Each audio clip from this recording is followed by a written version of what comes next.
Queria que você abrisse a sua Bíblia, aí no capítulo 5, verso 17, até o verso 26.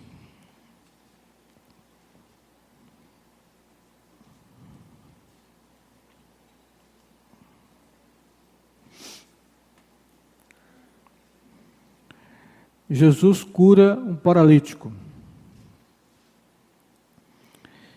Certo dia, quando ele ensinava, estavam sentados ali fariseus e mestres da lei, procedentes de todos os povos da Galileia, da Judéia e de Jerusalém. E o poder do Senhor estava com ele para curar os doentes.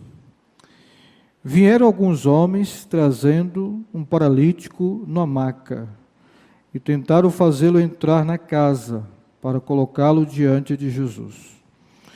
Não conseguindo fazer isso, por causa da multidão, subiram ao terraço e o baixaram em sua maca, através de uma abertura até o meio da multidão, bem em frente de Jesus. Vendo a fé que eles tinham, Jesus disse: Homem, os seus pecados estão perdoados. Os fariseus e os mestres da lei começaram a pensar: quem é esse que blasfema? Quem pode perdoar pecados a não ser somente Deus? Jesus, sabendo o que eles estavam pensando, perguntou: por que vocês estão pensando assim? Que é mais fácil dizer: os seus pecados estão perdoados, ou levante-se e ande. Mas para que vocês saibam que o Filho do Homem tem na terra autoridade para perdoar pecados, disse ao paralítico: eu lhe digo, levante-se, pegue a sua maca e vá para casa. Imediatamente ele se levantou na frente deles, pegou a maca em que estivera deitado e foi para casa louvando a Deus. Todos ficaram atônitos e glorificavam a Deus, e cheios de temor diziam: hoje vimos coisas extraordinárias. Senhor, muito obrigado por esta noite, por todos aqui presentes, e eu peço ao Senhor que nos dê sabedoria para explicar a Tua palavra que acabei de ler. Que o Teu Espírito possa esclarecer o nosso entendimento e trazer convicções ao nosso coração acerca da verdade do Evangelho, em especial nessa passagem que nós acabamos de fazer leitura. Que a nossa mente e o nosso coração estejam abertos também para receber a Tua palavra com alegria, não como palavra de homens, mas como palavra de Deus. Amém.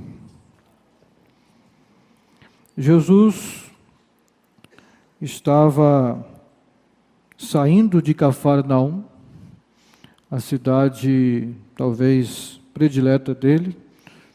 Ele tinha uma casa em Cafarnaum, certamente cedida por alguém, e é o lugar onde ele mais passava tempo. Era em Cafarnaum, uma das cidades importantes da Galileia. E a palavra do Senhor nos diz que ele, num certo dia, se assentou para ensinar. E ele estava dentro de uma casa, certamente uma casa grande, de alguém que gozava de poder aquisitivo, econômico e financeiro, para poder abarcar tanta gente assim. E tem uma figura, uma situação diferenciada, porque aparecem pessoas aqui, os fariseus e os doutores ou mestres da lei, os escribas, que tinham vindo de todos os povoados ali da Galileia. E eles estavam ali exatamente para ver os milagres de Jesus.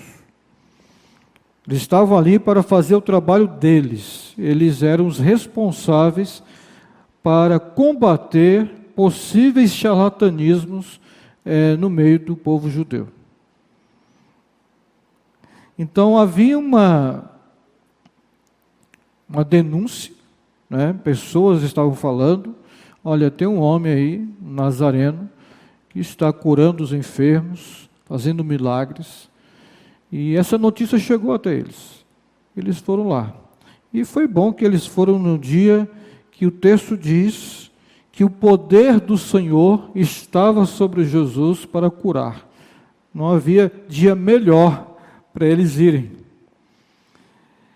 E é interessante que o texto narra que vieram alguns homens trazendo um paralítico numa maca e tentaram fazê-lo entrar na casa, mas foram impedidos, porque tinha muita gente na porta da casa.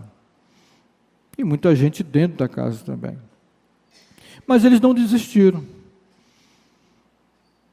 Eles foram determinados, perseverantes, e tiveram a brilhante ideia. Talvez tenham procurado o dono da casa, pedido autorização para destelhar, né? É lógico que o telhado da época deles não era um telhado igual ao nosso, né? Seria mais fácil, mais simples fazer esse destelhamento. Mas já é uma atitude, né, bastante louvável, de superar toda e qualquer dificuldade para poder ajudar um amigo. Eles destelharam a casa, baixaram aquele amigo paralítico ali no meio da sala, e você imagina, né? E Jesus está olhando, né? O que vai acontecer aqui? O que está acontecendo aqui, né? E Jesus tranquilo, ele para, né, de ensinar, deixa as pessoas se aproximarem. E é uma coisa interessante porque ele olha para aqueles amigos, vendo fé neles, diz para o paralítico: os teus pecados estão perdoados.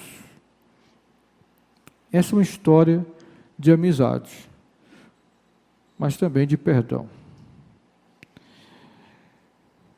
E o que nos chama a atenção aqui nessa história é que esse homem, ele está aleijado do corpo, das pernas. Possivelmente ele sofreu algum trauma e que atingiu ali a sua medula espinhal, que ele tinha que ser carregado. Talvez fosse uma espécie de tetraplégico. Ele não movimentava nada. A sua medula óssea certamente foi atingida. Não sabemos, né, quando foi isso, o texto não fala, mas ele precisava ser carregado. Esse homem está aleijado fisicamente, mas não está aleijado afetivamente. Esse homem tem amigos. Você pode ser aleijado, mas você pode ter amigos. Amigos que estão dispostos a fazer alguma coisa por você, fazer sacrifícios por você. Às vezes as pessoas estão fisicamente perfeitas, mas estão aleijadas emotiva e afetivamente. Elas não conseguem manter relacionamentos duradouros na vida delas, nem relacionamentos conjugais e nem relacionamentos amistosos, de amizade. Esse homem, certamente, é alguém boa praça. Ele gosta de fazer amigos, ele tem amigos, e me faço uma pergunta, né? Quem eu teria como amigo que estivesse disposto a fazer sacrifícios tais por mim. E quando eu olho a carta de Paulo aos Coríntios, no finalzinho, quando ele faz as saudações ali, ele saúda Priscila e Áquila. E ele faz assim, diz o seguinte: saúdo a Priscila e Áquila, os quais arriscaram as suas vidas por mim. Paulo estava sendo perseguido, e Priscila e Áquila os acolheram, correndo o risco de serem presos, terem os seus bens confiscados pelo império, pelo fato de estarem acolhendo Paulo, porque ele era visto como uma persona não grata, tanto para o estabelecimento judaico, quanto também para o Império Romano. Mas Paulo foi uma pessoa que também deu a sua vida por Priscila e Áquila. E ele tem Priscila e Áquila como alguém que estão dispostos a se sacrificarem por ele, até serem presos, e quem sabe até morrer por causa deles. E caprichosamente, isso me faz lembrar 1 João capítulo 3, verso 16, não é João 3,16 do Evangelho, mas a primeira epístola, no capítulo 3, no verso 16, quando o apóstolo João, o mesmo que escreveu o Evangelho, que leva o seu nome, ele disse que Cristo deu a sua vida por nós, e nós devemos dar a nossa vida pelos nossos irmãos. E aqui esse homem, ele está aleijado fisicamente, mas ele consegue nutrir bons relacionamentos, relacionamentos saudáveis. Ele tem amigos que o carreguem. E o apóstolo Paulo, escrevendo aos Gálatas, querida, pode até esquecer os textos que eu passei para você. Não corra atrás deles, não. Presta atenção, porque a coisa mudou aqui. Tá? Então, assim, Gálatas capítulo 6, Paulo vai dizer assim: levai as cargas uns dos outros. Levai as cargas uns dos outros. E esse homem está sendo carregado por amigos.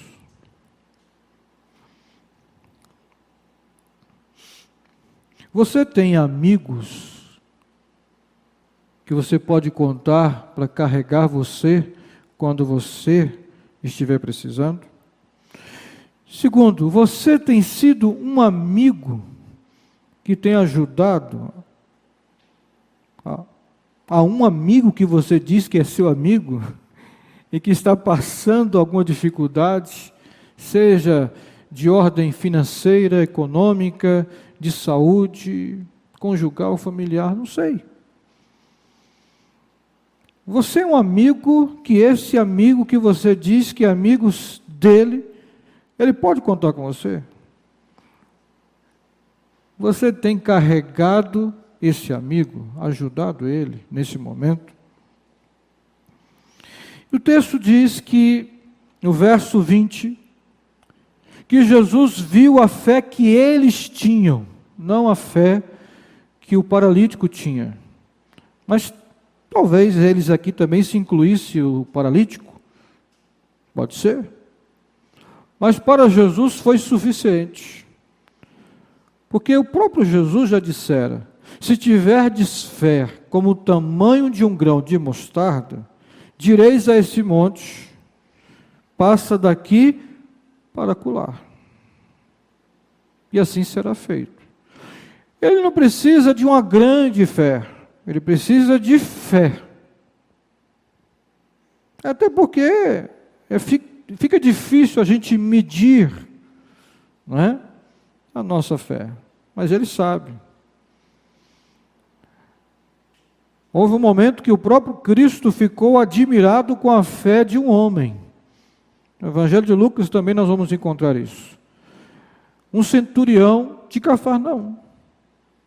E Lucas trabalha muito Cafarnaum, o ministério de Jesus em Cafarnaum.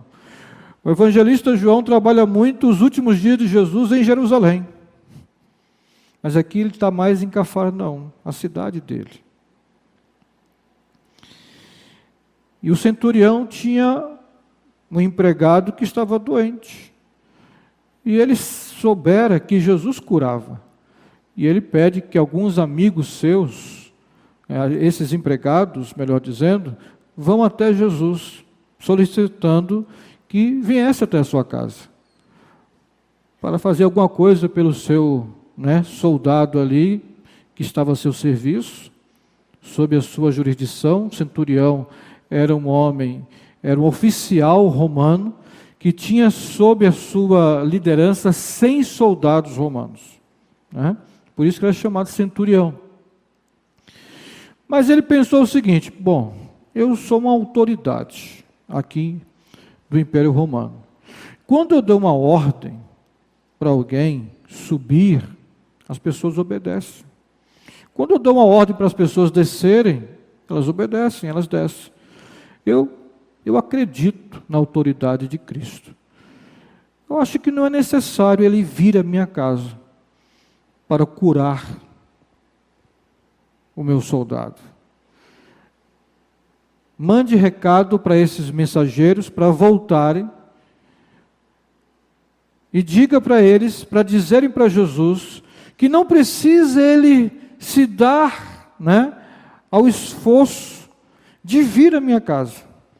Fala para ele, dele dizer apenas uma só palavra. E eu creio que é suficiente para ele ser curado. Quando Jesus ouvira esse recado, essa mensagem, ele disse: nem em Israel eu vi tanta fé. Pode falar para ele que o moço está curado. Amém? Então, para Deus fazer as coisas em nossas vidas, nós precisamos ter fé. É mais do que pensamento positivo. Porque o pensamento positivo é circunstancial. Se aparentemente as coisas estão bem, nós então estamos para cima. E se as coisas estão mal, nós decaímos. E a fé não. A fé faz com que você creia contra a própria esperança. Em Romanos capítulo 4, Paulo falando sobre a justificação pela fé e fazendo um recorte em Abraão, ele disse: Abraão foi justificado pela fé e não pelas obras. Se ele tiver de se vangloriar de que ele foi justificado pelas obras, ele pode fazer isso diante dos homens, mas não diante de Deus. Porque Deus lhe fez uma promessa, quando ele já era velho em idade, a sua mulher já tinha passado o costume das mulheres, já tinha passado a menopausa, já tinha 90 anos, quando recebeu a promessa que seria mãe.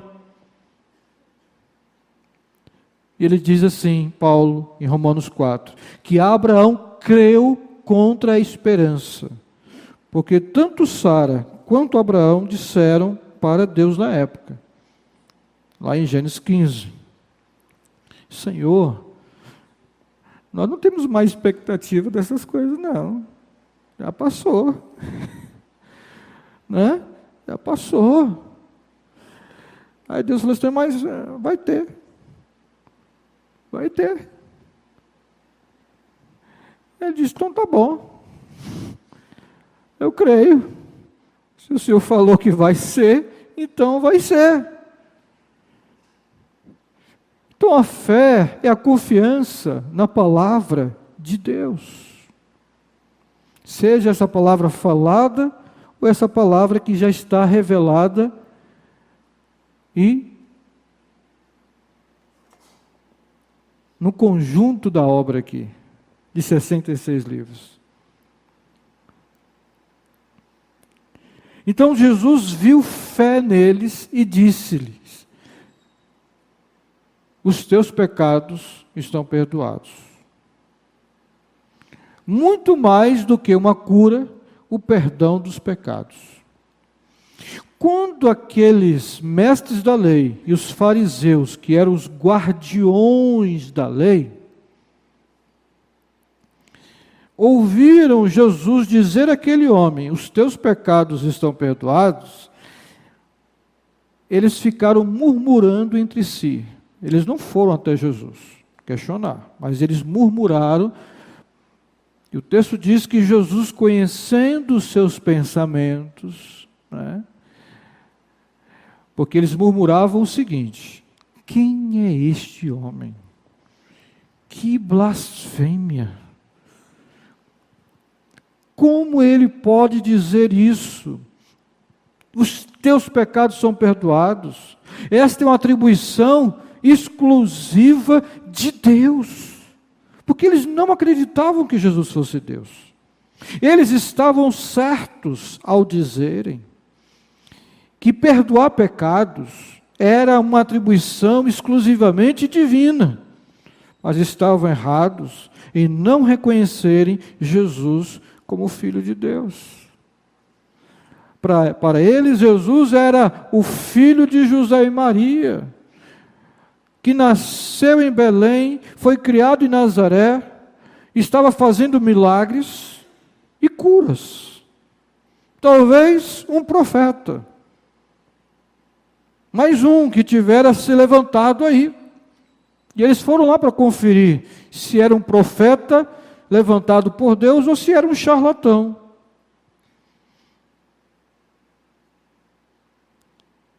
E eles não aceitam o fato de Jesus dizer isso. Porque havia uma lógica rabínica, um senso comum entre eles, os rabinos em especial, de que antes de alguém ser curado fisicamente, ele precisava ser perdoado do seu pecado. É por isso que no Evangelho de João, no capítulo 9, no verso 2, quando Jesus vê aquele paralítico, que nasceu assim, os discípulos dele perguntaram-lhe: mestre, quem pecou? Este homem, aliás, cego de nascença, né? Cego de nascença, João 9. E quem pecou para ele nascer assim? Ele ou seus pais? E Jesus então responde: nem ele, nem os seus pais. Mas ele nasceu assim para que as obras de Deus sejam manifestas na vida dele. Por quê? A enfermidade é um processo, uma realidade natural, entre aspas, né? Porque na criação, Deus nos criou perfeito e um mundo perfeito. Não havia doença, enfermidade. Então a enfermidade é fruto de um pecado estrutural, porque o mundo está caído, mas também há casos de enfermidades que são fruto de pecados pessoais. Então os rabinos, eles não estão totalmente equivocados na formulação teológica de que os pecados podem causar enfermidades. E a gente percebe isso. Agora também, nós podemos ser acometidos de enfermidades por causa de escolhas que nós fazemos erradas. Estilo de vida também, não é? Mas há também pecados que são fruto enfermidades que são fruto de pecados pessoais, não do pecado estrutural do mundo, mas pessoais. No Evangelho de João, capítulo 5, por exemplo, Jesus estava próximo ao tanque de Betesda, e ali estavam várias pessoas doentes, esperando que um anjo de Deus, que de vez em quando aparecia, movia as águas daquele tanque, e as pessoas caíam ali e eram curadas. E havia um paralítico, muitos anos ali. E Jesus se aproximou dele e lhe perguntou: você quer ser curado? Até uma pergunta meio, aliás, meio não, muito óbvia, né? E ele diz: eu quero, agora eu não consigo. Por quê? Porque eu sou aleijado. Então, aquele que está com outro tipo de doença tem vantagem sobre mim. Quando eu tento, quando alguém vai me ajudar, o outro já entrou lá e foi curado e eu fico sempre para trás. E Jesus então disse para ele: ser curado. E ele é curado. Jesus vai embora. Capítulo 5, já no finalzinho aí, Jesus está no templo, orando, e esse ex-paralítico aparece lá para orar, né? E ele se apresenta: Jesus, eu sou aquele paralítico que o Senhor curou lá no tanque de Betesda. E Jesus então fala para ele assim: permaneça firme, né? Servindo a Deus, não peques mais, para que não te aconteça coisa pior. Então, no caso dele, de fato era isso, pecado pessoal. Tiago capítulo 5, acho que o verso 16, quando o apóstolo Tiago, irmão do Senhor Jesus, disse que devemos orar uns pelos outros, para sermos sarados, né? E se tivermos cometido algum pecado, será perdoado. Então, há situações de enfermidade na vida das pessoas, só que nós não podemos ficar especulando essas coisas. E ainda mais uma situação bíblica, 1 Coríntios capítulo 11, sobre o contexto da Santa Ceia, quando o Senhor está dizendo para a igreja que muitos estavam enfermos fisicamente, e outros até tinham morrido fisicamente, porque estavam tomando a ceia indignamente, indevidamente, sem discernir o corpo e o sangue do nosso Senhor. Então há casos e há situações que não era o caso, talvez especificamente desse homem aqui, desse paralítico. Mas quando Jesus diz para ele: os teus pecados são perdoados, eles questionaram. O entendimento é o seguinte: você perdoou o pecado, naturalmente vai acontecer a cura física. Esse era o pensamento dos judeus, especialmente ensinado pelos rabinos. Agora, a partir do momento que Jesus curou aquela pessoa, significa que ele perdoou também, que Deus perdoou o pecado dela. Então esse era o pensamento. Só que o perdão dos pecados é uma coisa subjetiva. Ninguém está vendo o que está acontecendo, né? Que Deus perdoou aquela pessoa. Mas a cura da enfermidade não tem como você negar. Então ele chega e diz para aqueles homens: o que é mais fácil fazer? Dizer a este homem: os teus pecados estão perdoados, ou levanta, toma a tua cama e anda?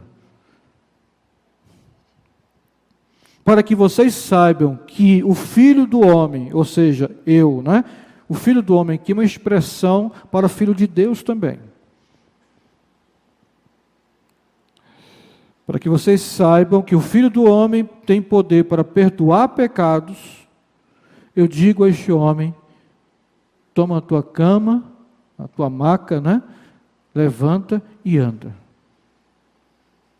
E ele foi curado.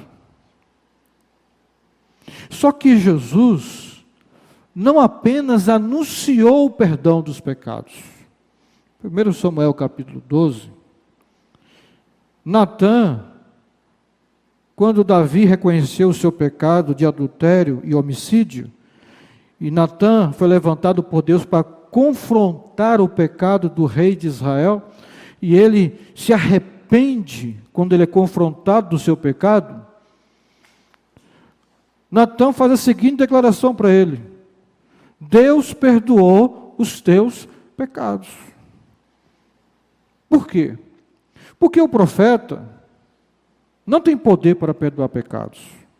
Mas ele anunciou o que Deus disse para ele acerca de Davi. Mas com Jesus não. Ele absolve. Ele perdoa. Ele não só anuncia o perdão dos pecados. O pastor que está pregando, ele não tem poder de absolvição. O sacerdote católico não tem poder de absolver ninguém. Mas o sumo sacerdote, Jesus Cristo, tem.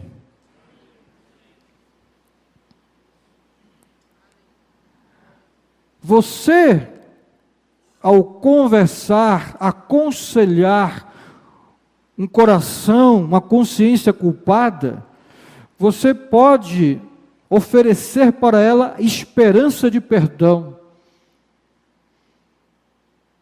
levando essa pessoa a se aproximar de Deus, confessar os seus pecados, confiar neste perdão. Você pode até mesmo anunciar a boa notícia para essa pessoa,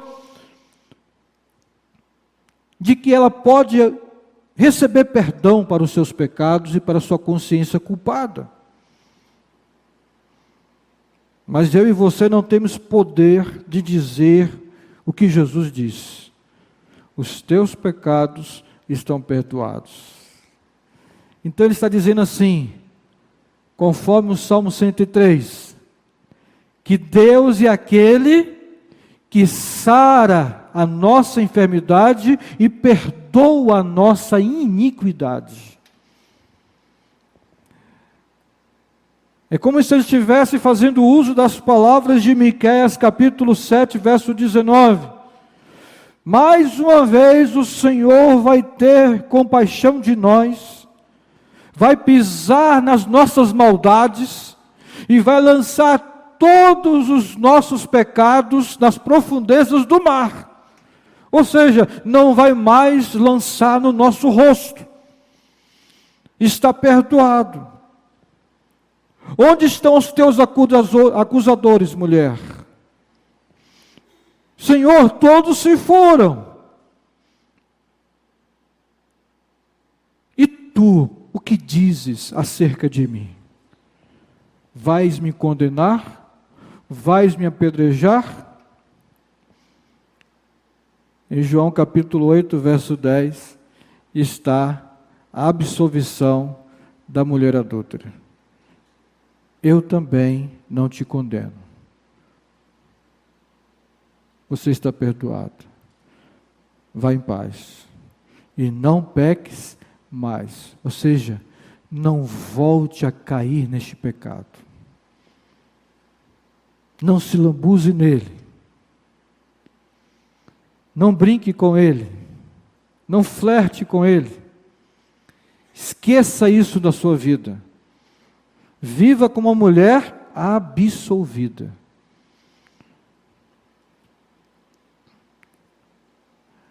Uma das coisas que a sociedade dos nossos dias mais precisa é de perdão.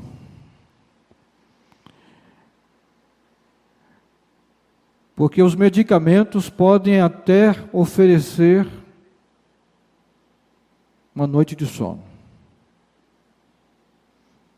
Mas eles não têm condições de perdoar pecados.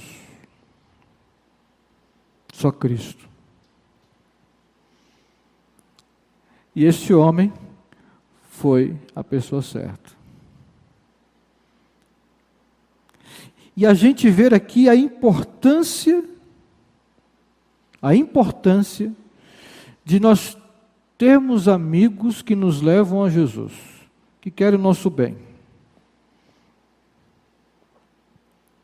Esses amigos souberam acerca de Jesus. Falaram para ele, rapaz, tem um homem aí que pode fazer alguma coisa por você. Amigos que não nos levem para a bancarrota, mas para crescer, para nos aproximarmos de Deus. Fazermos amigos que promovam o nosso crescimento, em todos os sentidos. Seja mental, emocional, cultural, intelectual e, sobretudo, espiritual. Amigos que não nos afastam de Deus, pelo contrário, nos aproximam de Deus. 1 Coríntios capítulo 15, verso 33, se não estiver enganado, o apóstolo Paulo diz: as más companhias corrompem os bons costumes. Eu penso que saber escolher os seus amigos foi chave na cura deste homem. Alguns dizem que nós não podemos escolher os nossos irmãos, nem os nossos pais, mas podemos escolher os nossos amigos. E ele tinha amigos que não o afastava de Deus, mas o aproximou de Deus. Estou influenciando os meus amigos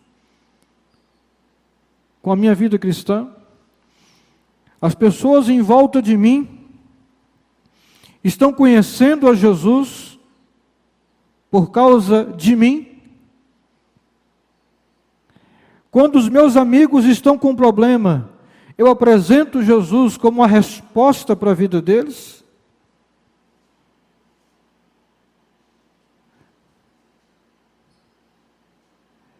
E mais do que um milagreiro, Jesus é o Filho de Deus. Os mestres e fariseus vão para especular. Será que ele é mais um charlatão no mercado da fé? Mais um milagreiro? Jesus não é um milagreiro. Ele cura, e então a lógica é essa. Se só Deus pode perdoar pecados, então Jesus é Deus. Ele vai lá e cura. Porque para isso ele veio. Para perdoar os nossos pecados.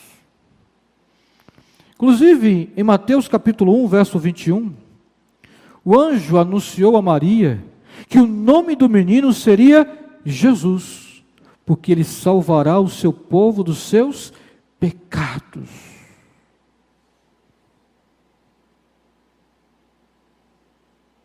A educação pode promover você socialmente. Você pode fazer bons amigos que podem promover um crescimento cultural para você. Isso é bom. Os livros podem te dar conhecimento para você fazer um concurso, ser bem-sucedido e gozar de um trabalho estável e ter um bom salário. Mas só Jesus Cristo perdoa pecados. Só Ele perdoa pecados. Você pode dar um carro para alguém, mas só Cristo perdoa pecados. Você pode dar uma casa, a melhor da cidade de Cuiabá, mas só Jesus perdoa pecados. Essa é a boa notícia. Ele salvará o seu povo, porque Deus amou o mundo de tal maneira para que todo aquele que nele crê não pereça, mas tenha vida eterna. 1 João capítulo 5, João também diz: e a vida eterna é esta, que a vida eterna está no seu Filho.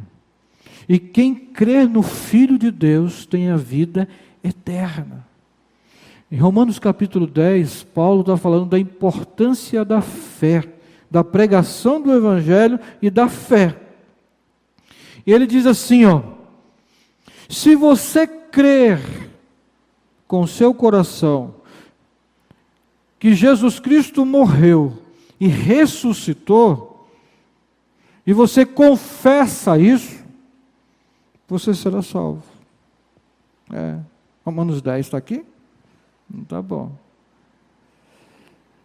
Então, para a gente ser salvo, precisa acontecer o quê? Crer que Jesus Cristo morreu pelos meus pecados. Não é? não foi apenas para um alívio psíquico. Não. Foi para reconciliar você com Deus. E Jesus levava muito a sério a questão do pecado.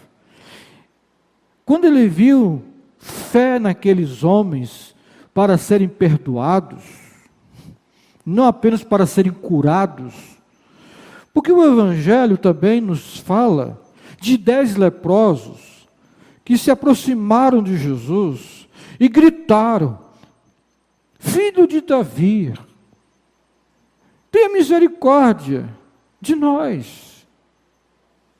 Não podiam nem se aproximar de Jesus. E eles gritaram, disseram: Senhor, se tu queres, tu podes curar-nos. E Jesus então disse para eles: vão até o sacerdote. Eles obedeceram. Quando chegaram os sacerdotes, estavam curados, porque o sacerdote era o médico daquela época. Então eles precisavam atestar a cura do leproso, porque o leproso era desintegrado da sociedade quando era cometido de lepra. Então ele precisava de um laudo do sacerdote atestando que ele estava curado, para ele ser reintegrado à vida social normal da sociedade de Israel. E quando eles chegam lá, eles estão curados. Mas tem uma coisa interessante ali. Quantos foram curados? 10. Um voltou. Voltou para adorar a Jesus. Porque ele viu em Jesus muito mais do que um curandeiro, um profeta, um milagre, um milagreiro. Ele viu em Jesus o Filho de Deus. E ele vai, volta, se ajoelha diante de Jesus e o adora. E Jesus então pergunta de uma maneira até irônica, né? Mas vem cá, não foram 10 que eu curei? Onde estão os outros 9? Os outros 9 receberam apenas, parece, uma fé para serem curados. Eles não criam em Jesus para serem salvos. Então Jesus levava muito a sério isso. Porque você pode ser curado da sua enfermidade, mas lá na frente você vai morrer. Por alguma razão. Mas quando você se arrepende dos seus pecados e crê em Jesus, você está curado para sempre. A cura do corpo é uma expressão da compaixão, da bondade de Deus para com aqueles que recebem a cura. Nesta noite oramos por cura, porque cremos que Deus é bom, por isso que nós oramos, Ele cura. Mas sabemos também que o mais importante é o perdão dos nossos pecados. Que é antecedido pelo arrependimento e pela fé. O arrependimento dos nossos pecados e a fé em Cristo Jesus. Leon Morris, comentarista aqui do Evangelho de Lucas, ele fala uma coisa interessante. Esse homem entrou carregado. Agora ele sai carregando a sua cama, porque ele teve encontro com Jesus.